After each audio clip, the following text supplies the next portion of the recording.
And what I discovered is that the teachers and the professors in this program did a really excellent job of kind of getting us the meat and potatoes of AI application development. Having a kind of like a balcony view of AI architecture has helped me immensely. I am able to articulate things better. It's interesting to be able to like think like an AI, honestly, to know how an AI processes information and creates and generates text or images or what have you. Hi, I'm James Rodger. I live in San Francisco, California.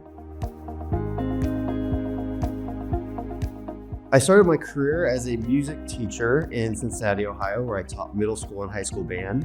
I'm also a Teach for America alumni, where I taught third grade in Jacksonville, Florida. After several years of teaching, I went into seminary and became an Episcopal priest, and I'm currently ordained in the Episcopal Church.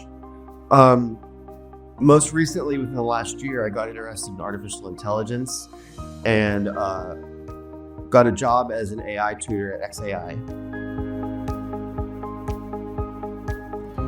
One of the things that got me interested in AI was actually spirituality, and the way that our spiritual lives intersect with our technological lives. And what I would like to do with this eventually, what I've started working on, is developing AI resources to help spiritual leaders and church leaders, as well as like lay members of churches, to help refine their mission, better understand their communities, and also discover and discern how to serve their neighbors. Basically, what you do as a teacher, teach the LLM. So they take our information and our data and share it with engineers who then adjust the model.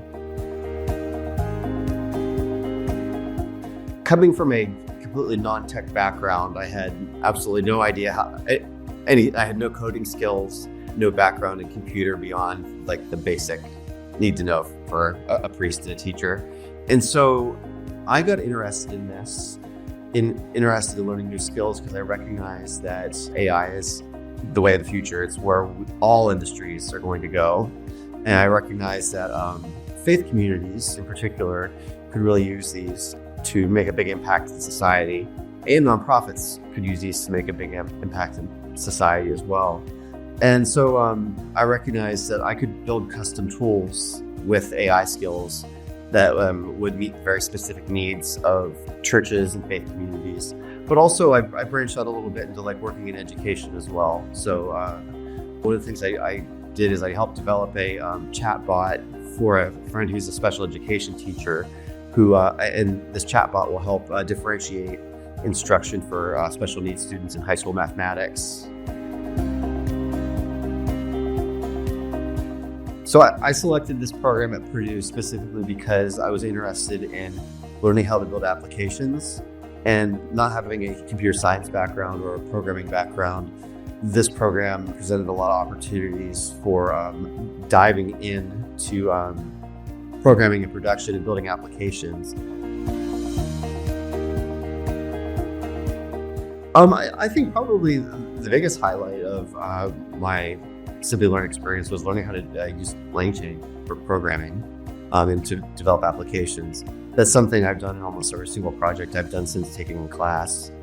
And I discovered that the instructors were very available and willing to help answer questions on Slack after classes were over or provide additional insight and resources to us. Actually, I wish seminaries employed the same tactics that they used in Simplilearn. I really like the format of having notebooks that you could go into and had like information, text for the class in the same notebook that you're coding in. I felt that was really, really useful. There's a lot of misinformation and a lot of anxiety around AI, particularly in non-tech fields. And one of the things that I've discovered I'm able to do is help alleviate some of that anxiety and actually clear up some of the misinformation so that people have a better understanding of it and are more open to trying it. Outside of family, I play a trumpet. I play in the San Francisco Pride Band. And then I'm also a pretty athletic person. I enjoy swimming and weightlifting and running.